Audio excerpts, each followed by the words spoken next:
Morning all of you. आज हम लोग ट्रायंगल के एक बहुत ही अच्छे प्रॉपर्टी को पढ़ रहे हैं, कांग्रुएंसी ऑफ ट्रायंगल। पहले समझिए कांग्रुएंसी क्या होता है। कांग्रुएंसी मतलब ये होता है कि आपको when two figure overlap each other, जब दो फिगर एक दूसरे को ओवरलैप कर जाए वो उसका कांग्रुएंसी कहलाता है। वो क्या कहलाता है? कांग्रुएंसी कहलाता है। इसको हम हिंदी में समरूपता बोलते हैं, समान रूप का। कांग्रुएंसी मतलब होता है समरूपता।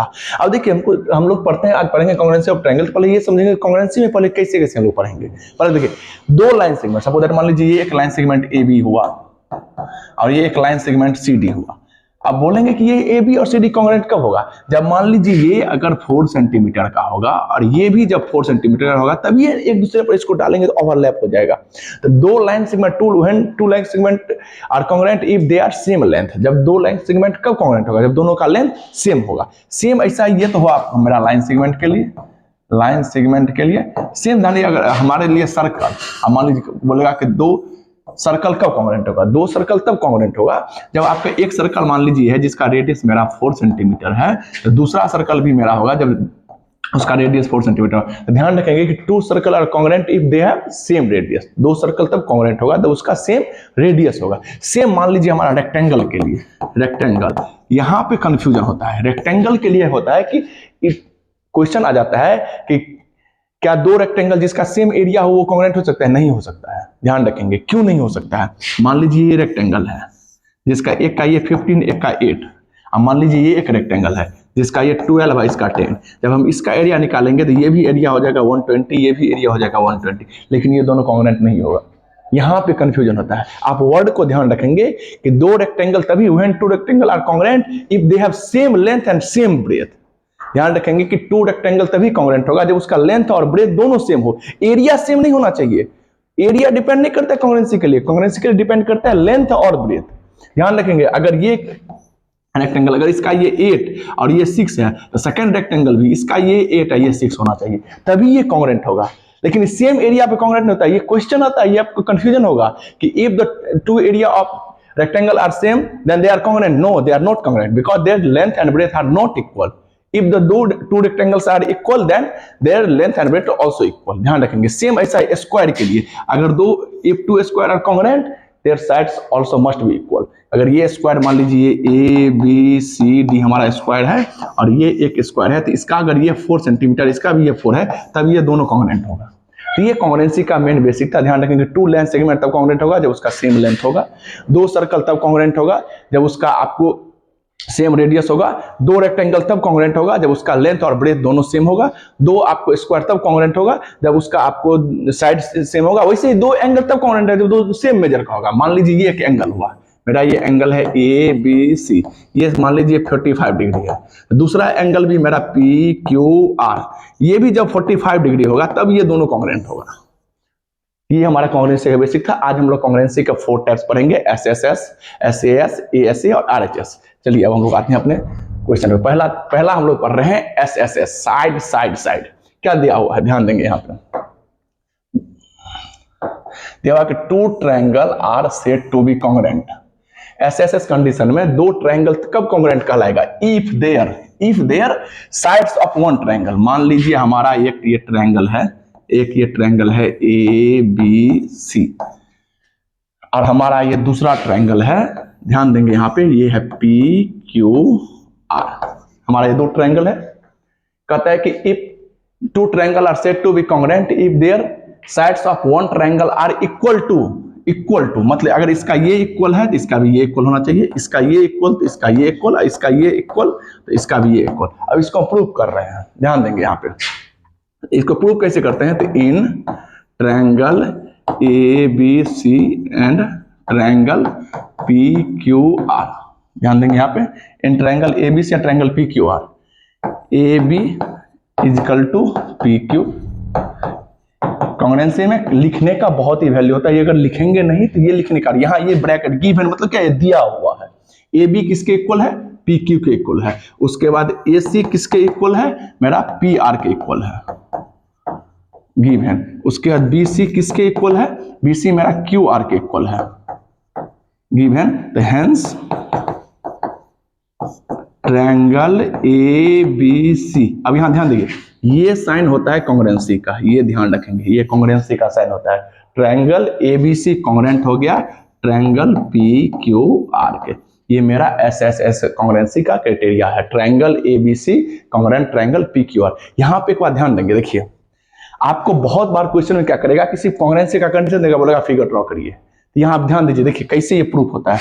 अगर यहां से ध्यान दीजिए, यहां पे अगर यहां पे ध्यान देंगे, देखिए यहां अगर ए बी है तो यहां पी क्यू, मतलब जब इसका हम फिगर ड्रॉ करेंगे तो देखिए अगर हम इधर ए बी लिख रहे हैं तो दूसरे ट्रायंगल का इधर पी क्यू होगा, ये ए बी तो ये पी और क्यू। अब ध्यान दीजिए, देखिए बी सी, तो अगर ये बी से स्टार्ट करके यहां सी जाएगा तो क्यू से स्टार्ट होकर यहां पे आर जाएगा। ध्यान रखिए, देखिए क्यू से स्टार्ट होकर यहां पे आर जा रहा है।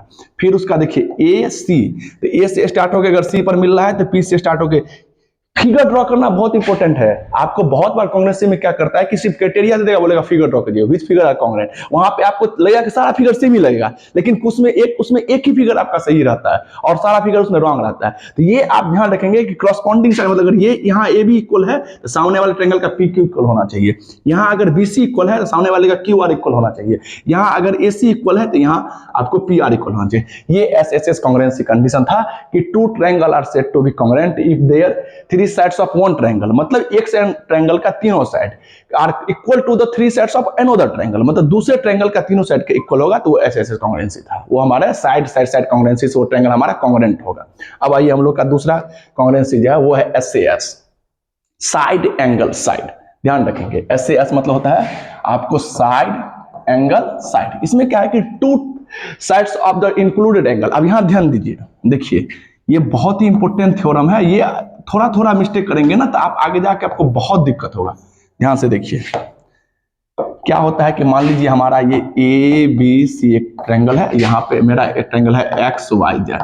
अब देखिए साइड एंगल साइड मतलब दो क्रॉसपॉन्डिंग साइड के बीच का इंक्लूडेड एंगल, दो क्रॉसपॉन्डिंग साइड के बीच का। अब ध्यान देखिए, अगर ये साइड और ये साइड इक्वल है, इफ ये और ये इक्वल है, then this angle must be equal, this angle must be equal. अब ध्यान देंगे यहाँ पे, in triangle A B C and triangle X Y Z, A B equal to X Y given angle A B C equal to angle X Y Z given BC is equal to YZ given. Hence, triangle ABC congruent triangle XYZ। यहाँ पे लिख देंगे bye SAS। अब यहाँ पे देखिए समझने वाली बात क्या हम आपको बता रहे हैं, ध्यान दीजिए। देखिए अब बताइए आप लोग हमको कि ये ट्रायंगल है मेरा ABC और ये मेरा ट्रायंगल है PQR। अब देखिए ये एंगल है और ये साइड और ये साइड, क्या ये ट्रायंगल कॉन्ग्रुएंट है? आपको दिख रहा है यहाँ भी देखिए दो साइड, यहाँ देखिए यहाँ भी दिख रहा है कि दो साइड इक्वल है मेरा और एक एंगल, क्या ये कॉन्ग्रुएंट लग रहा है? नहीं। यहाँ पे ध्यान दीजिएगा, corresponding sides and the included angle, इस वर्ड को ध्यान दीजिए। मतलब दोनों साइड क्रॉसपॉन्डिंग साइड के बीच का एंगल होना चाहिए, ना कि दूसरा एंगल होना चाहिए। यहाँ पे देखिए अगर ये साइड इक्वल है तो ये एंगल होना चाहिए, और ये साइड इक्वल है तो ये एंगल होना चाहिए, ना कि ये एंगल होना चाहिए। ये हमारा कॉन्ग्रुएंट का कंडीशन नहीं है। ये छोटा एकदम मेजर, ये सब छोटा सा बात होता है। ये आपको छोटा बात अगर आपके समझ में नहीं आएगा ना तो आगे जाके बहुत दिक्कत होता है।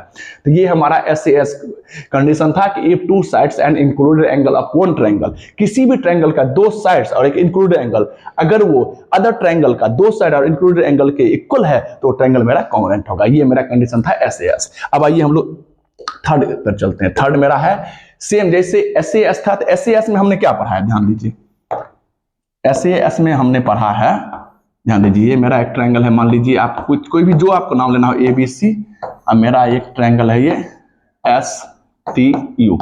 वहां हम क्या पढ़ रहे थे? दो साइड्स के बीच का इंक्लूडेड एंगल। यहां पढ़ेंगे दो इंक्लूडेड एंगल के बीच का क्रॉसपॉन्डिंग साइड। अगर मान लीजिए मेरा ये एंगल और ये एंगल इक्वल है, ये एंगल और ये एंगल इसके इक्वल है और ये एंगल इसके इक्वल है, तो मेरा ये साइड इक्वल होना चाहिए। दो क्रॉसपॉन्डिंग एंगल के बीच का साइड, उसमें हमने क्या पढ़ा है कि दो क्रॉसपॉन्डिंग साइड के बीच का एंगल। ये सब बहुत ही मेजर डिफरेंस ध्यान रखेंगे आप। In triangle ABC and triangle S T W. Angle A B C is equal to angle S T W,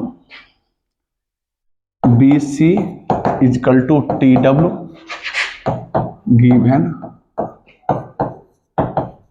given and angle A C B is equal to angle S W T. Hence triangle A B C congruent triangle S T W by A S A. आप word ध्यान देंगे, angles यहाँ word पे, two triangle are congruent if two angles and the included side, two angles and the included side is equal to other triangle, two angle and corresponding side. ध्यान रखेंगे यहाँ पे दो एंगल के, अगर ये एंगल तो यहाँ पे आप देखिए, मैं आपसे क्वेश्चन पूछ रहा हूँ, बताइए कि क्या ये ट्रायंगल आपको कॉन्ग्रुएंट दिख रहा है? मान लीजिए ये एंगल इसके इक्वल है और ये एंगल इसके इक्वल है और ये साइड इक्वल है, क्या ये दिख रहा है? नहीं, नो, बिकॉज यहाँ पे ये एंगल अगर इसके कॉन्ग्रुएंट है, ये एंगल इसके कॉन्ग्रुएंट है, तो ये साइड इक्वल होना चाहिए, ना कि ये वाला साइड। तो ये बहुत ही मेजर ध्यान देंगे। पिछले वाले में क्या था, इससे बैक वाला जो हम लोग पढ़े थे उसमें क्या था, एस में दो साइड के बीच का एंगल, इसमें क्या है कि दो एंगल के बीच का साइड। चलिए अब हम लोग का एक कॉन्ग्रुएंसी आता है मेन लास्ट में, वो होता है हमारा RHS, right angle hypotenuse side. इसमें क्या होता है कि सपोज दैट मान लीजिए ये मेरा एक ये राइट एंगल का सिंबल है, ध्यान देंगे ये कहीं पे आपको 90 डिग्री नहीं लिखा रहेगा, सिर्फ ये सिंबल से आपको पकड़ना होगा कि दैट इज राइट एंगल।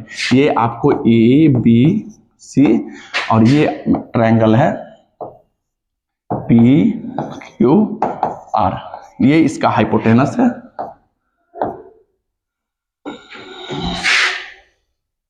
ये हाइपोटेनस है, ये इसका साइड है और ये राइट एंगल है। आप यहां पे ध्यान देंगे, हम in triangle A B C and triangle P Q R, angle A B C is equal to angle P Q R is equal to 90 degree, ये हमारा 90 डिग्री है। उसके बाद ध्यान देंगे कि A C is equal to 1 minute, just wait, A C is equal to P R, ये मेरा हाइपोटेनस है, and B C is equal to Q R, ये मेरा इक्वल है। Hence triangle A B C congruent triangle P Q R by RHS। तो आज हम लोगों ने 4 कॉन्ग्रुएंसी का कंडीशन पढ़ा। पहला पढ़ा SSS, दूसरा ASA, SAS एंड RHS। इस चारों कॉन्ग्रुएंसी के थ्योरम को आप कॉपी पे नोट करिएगा, इसको अच्छा से समझिएगा। आप फिर से ध्यान रखिए, ASA में क्या होता है कि दो एंगल के बीच का कॉरस्पॉन्डिंग साइड, और SAS में क्या होता है कि दो साइड के बीच का कॉरस्पॉन्डिंग एंगल। SSS में क्या होता है कि जिसका दोनों ट्रायंगल का तीनों साइड, अगर इस ट्रायंगल का इधर का तीनों साइड इक्वल होना चाहिए तो उस ट्रायंगल का भी तीनों साइड इक्वल होना चाहिए, ध्यान रखेंगे। और RHS में क्या होता है कि एक मेरा 90 डिग्री होना चाहिए, हाइपोटेनस इक्वल होना चाहिए, और उसका एक कॉरस्पॉन्डिंग साइड इक्वल होना चाहिए, ध्यान रखेंगे। ये सारा चारों क्राइटेरिया को आप इसको रिवीजन करेंगे। हम लोग नेक्स्ट क्लास में अब इसका चारों क्राइटेरिया पर हम लोग डिफरेंट टाइप्स के सवाल को प्रैक्टिस करेंगे। Thank you.